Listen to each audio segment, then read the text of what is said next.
সুপ্রিয় শিক্ষার্থী, আসসালামু আলাইকুম। আরিফস একাডেমির পক্ষ থেকে তোমাদেরকে জানাই শুভেচ্ছা। আশা করি তোমরা ভালো আছো এবং সুস্থ আছো।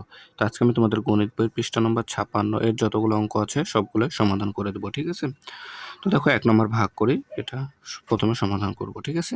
তো দেখো প্রথমে 1 নম্বরটা সমাধান করি। তো দেখো এখানে আছে আমাদের 90 ভাগ 30, তাই না? তো প্রথমে আমরা কি করব, সুন্দরভাবে আমাদেরকে এটা তুলে নিতে হবে, না 30 90, তাই না? তাহলে দেখো এখন যদি আমরা এটা ভাগ করি, তাহলে এখানে দেখো দুইটা সংখ্যা আছে, ঠিক আছে? এখানেও তাহলে দুইটা সংখ্যা আমাদেরকে নিতে হবে, অর্থাৎ 30-এর ঘরের নামতা আমাদেরকে 90 পর্যন্ত পড়তে হবে। তো আমরা কি 30-এর ঘরের নামতা জানি না, তাই কি করব, আমরা 30-কে গুণ করব, ঠিক আছে? 3 দিয়ে যদি গুণ করে, দেখো 3 দ্বারা 3 শূন্য শূন্য, 3 তারিখে 90, ঠিক আছে? তাহলে 3 হবে, ঠিক আছে? তাহলে এখানে 3 90। তো এখানে আরও একটি শর্টকাট টেকনিক আছে বোঝার, যে আমরা কত দ্বারা এটাকে গুণ করব, ঠিক আছে? তো সেটা এর পরের অঙ্কে শেখাচ্ছি। দেখো তাহলে এটার ভাগফল কত, 30, ঠিক আছে? তাহলে দেখো এবার 2 নাম্বারটা। তো 2 নাম্বার আছে 80 ভাগ 40। তো এগুলো কিন্তু সহজ আছে, ঠিক আছে? তাহলে 80 কে ভাগ করতে হবে আমাদেরকে 40 দ্বারা, তাই না? তাহলে দেখো এপাশে আমাদের দুইটা সংখ্যা, এপারেও আমাদেরকে দুইটা সংখ্যা নিতে হবে, তাই না? তাহলে দেখো এখন আমরা তো 40-এর ঘরের নামতা জানি না, তাই কি করব, দেখো এই পাশে যে ডান পাশে অর্থাৎ বাম পাশে যে একটা সংখ্যা আছে না 4, এই 4-কে এখানকার এই 8-কে ভাগ করতে হবে। তাহলে কত হয়, দেখো 4 দুগুণ 8 হয়, তাই না? 4 দুগুণ 8 হয় 2, 4-কে যদি 2 দ্বারা গুণ করি তাহলে 8 হয়। তাহলে আমরা এখন যদি 40-কে প্রথমে আমরা গুণ করব 2 দ্বারা, ঠিক আছে? 40-কে যদি আমরা 2 দ্বারা গুণ করি, দেখো 2 শূন্য শূন্য, 4 দুগুণ 8, তাহলে 80। তাহলে কত, 2 হবে, ঠিক আছে? তাহলে 80, ঠিক আছে? তাহলে দেখো 40 দুগুণ 80, অর্থাৎ ভাগফল আমাদের 2, ঠিক আছে? এরপরে 3 নাম্বার দেখো। 3 নম্বর দেখো 120-কে, আচ্ছা তাহলে দেখো 120-কে 40 দ্বারা ভাগ করতে হবে, তাই না? তাহলে 120-কে 40 দ্বারা ভাগ করতে হবে। তাহলে যদি আমরা 40-কে 3 দ্বারা গুণ করি, দেখো 40-কে যদি আমরা 3 দ্বারা গুণ করি, এই যে উপরে করছি, দেখো 40-কে যদি 3 দ্বারা গুণ করি, তাহলে 3 শূন্য শূন্য, 3 4-এ 12, 120 চলে আসছে, তাই না? তাহলে 3 দ্বারা গুণ করতে হবে, তাহলে 120 হয়ে যাবে, ঠিক আছে? তাহলে এখানে 3, ঠিক আছে? এরপর দেখো 5 নাম্বারটা। তো 5 নাম্বারও সেমভাবে আমরা করতে পারবো। তো 5 নাম্বার দেখো এখানে আছে কি 240 ভাগ 60, তাই না? তাহলে 240-কে 60 দ্বারা ভাগ করতে হবে, তাই না? তাহলে দেখো এই পাশে দুইটা সংখ্যা আছে, এই পাশে আমাদেরকে দুইটা সংখ্যা নিতে হবে, কিন্তু দেখো এখানে আছে 60, এখানে আছে 24, তাহলে এখানে ছোট আর এটা কি বড়, তাহলে ভাগ করা যাবে না। তাই কি করবো, আমরা আরেকটা ঘর বাড়িয়ে নিব। তাহলে 240-কে এখন আমাদেরকে 60 দ্বারা ভাগ করতে হবে, ঠিক আছে? অর্থাৎ 60-এর ঘরের নামতা পড়তে হবে 240 পর্যন্ত। তাহলে দেখো এখানে আমি যদি 60-কে 4 দ্বারা গুণ করি, তাহলে 4 শূন্য শূন্য, 4 6 24, তাহলে দেখো 240 চলে আসলো। তার মানে আমাদের 60-এর ঘরের নামতা 4 বার পড়া লাগবে, তাই না? 4 বার পড়লে আমরা 240 পেয়ে যাচ্ছি। তাহলে আমাদের ভাগফল 4, ঠিক আছে? এবার সেমভাবে দেখো 5 নাম্বারটাও করতে পারবো, ঠিক আছে? তাহলে 120-কে 30 দ্বারা ভাগ করতে হবে, তাই না? 120-কে 30 দ্বারা।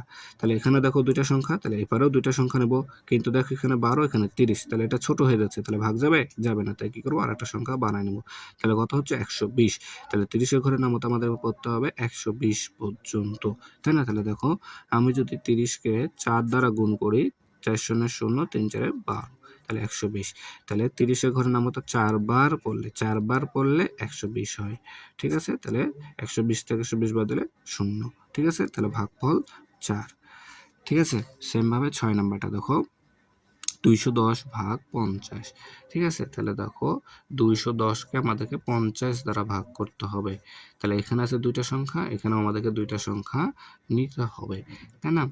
যদি নিই তাহলে দেখো এটা ছোট হয়ে যাচ্ছে, তাহলে ভাগ যাবে না, তাই আর একটা সংখ্যা বাড়ায় নিব। তাহলে এখন 50 ঘরের নামতা আমাদেরকে 210 পর্যন্ত পড়তে হবে, ঠিক আছে? তাহলে দেখো আমি যদি 50-কে 4 দ্বারা গুণ করি, তাহলে দেখো 4 শূন্য শূন্য, 4 5 যা 20, তাহলে 200 আসছে, তাই না? যদি 5 দ্বারা গুণ করতাম তাহলে বেশি হয়ে যাচ্ছে, তাহলে নেওয়া যাবে না। তাহলে 4 দ্বারাই গুণ করি, তাহলে 4 বার, তাহলে 4 বার গুণ করলে হয় আমাদের 200, ঠিক আছে? তাহলে এখন যদি বিয়োগ করি, 0 থেকে 0 বদলে 0, 1 থেকে 0 বদলে 1, ঠিক আছে? তাহলে আমাদের ভাগফল আসছে 4, ঠিক আছে? এটা হচ্ছে ভাগফল। এখানে লিখে নেবা যে ভাগফল 4 ও ভাগশেষ 10, ঠিক আছে? তাহলে আশা করি 6 নাম্বারটা বুঝতে পারলাম। সেম ভাবে এখন 7 এবং 8 নাম্বারটা সমাধান করি। তো দেখো 7 নম্বর বলছে আমাদের 390 ভাগ 60, অর্থাৎ 390-কে 60 দ্বারা ভাগ করতে হবে। তাহলে 60 দ্বারা 390-কে ভাগ করব, তাই না? তাহলে দেখো এখন এপারে দুইটা সংখ্যা আছে, তাহলে এখানেও দুইটা সংখ্যা নিতে হবে। তাহলে দেখো এপারেটা ছোট হয়ে যাচ্ছে 39, তাহলে ভাগ যাবে যাবে না, আর একটা সংখ্যা বাড়ায় নিতে হবে। তাহলে এখন আমাদের 60-এর ঘরের নামতা পড়তে হবে 390 পর্যন্ত। তাহলে দেখো যদি আমরা 60-কে নামতা তো আমরা পারি না, তাই কি করব, গুণ করে করে দেখবো, চেষ্টা করতে ট্রাই করতে হবে, তাই না? তাহলে দেখো 60-কে যদি আমরা 6 দ্বারা গুণ করি, আচ্ছা 6 দ্বারা যদি গুণ করি তাহলে 6 শূন্য শূন্য 6 6 36, তাহলে 360। তাহলে 60-কে যদি আমরা 6 দ্বারা গুণ করি তাহলে আমরা পাবো 360, ঠিক আছে? তাহলে এখন যদি বিয়োগ করি, 0 থেকে 0 বাদ দিলে 0, 9 থেকে 6 বাদ দিলে 3, ঠিক আছে 3। তাহলে দেখো 3 থেকে 3 বাদ দিলে 0, বামে শূন্যের দাম নাই। তাহলে আমাদের ভাগফল ভাগফল এটার নাম হচ্ছে কি ভাগফল, তাই না? তাহলে ভাগফল হচ্ছে 6, আর এটা হচ্ছে কি আমাদের ভাগশেষ। তাহলে ভাগশেষ হচ্ছে আমাদের 30, ঠিক আছে? এটা এখানে তোমরা লিখে নিবা, ঠিক আছে? তাহলে ভাগফল 6, ভাগশেষ 30। সেম ভাবে এখন 8 নম্বরটা দেখো, তাহলে 500 ভাগ 90, অর্থাৎ 500-কে আমাদের 90 দ্বারা ভাগ করতে হবে, ঠিক আছে? 500-কে 90 দ্বারা ভাগ করতে হবে। তাহলে এবারে দেখো দুইটা সংখ্যা, এখানে দুইটা সংখ্যা নিলে ছোট হয়ে যাচ্ছে, ভাগ যাবে যাবে না, তাই আরেকটা সংখ্যা বাড়ায় নিতে হবে।